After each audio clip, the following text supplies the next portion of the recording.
It's no secret that we are influenced by the world around us. Now, unfortunately, that means that we're also influenced by the idolatry that exists around us. The problem with it there, the tricky part about it, is that because it's so prevalent, it's sneaky and it's subtle and it's hard to detect. So, for instance, you look at disordered loves in society and in our lives, and they come to the surface. It might be normal to obsess about looking good and being thin.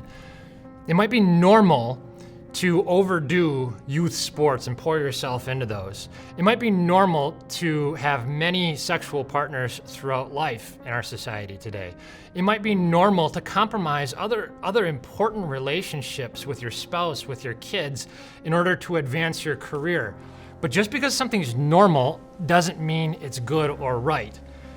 So for instance, in the 19th century in the South, it was normal to own slaves. In the mid-20th century in Germany, it was normal to persecute and even kill innocent Jewish men and women. Just because something's normal doesn't mean that it's good or right. And because we have common values and common disordered values, it's that much more important that we surround ourselves with faithful Christians who will hold us accountable. You have to have people in your life that can actually speak into your life and whose lives you can speak into as well. This is the reason why Jesus says in Matthew 18, "For where 2 or 3 gather in my name, there I am with them." And the good news here is twofold.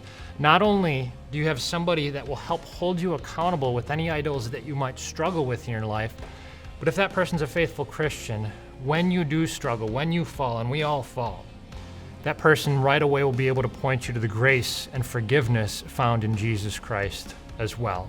Embrace your fellow Christians around you. They will influence you positively, and you'll both help fight idolatry together.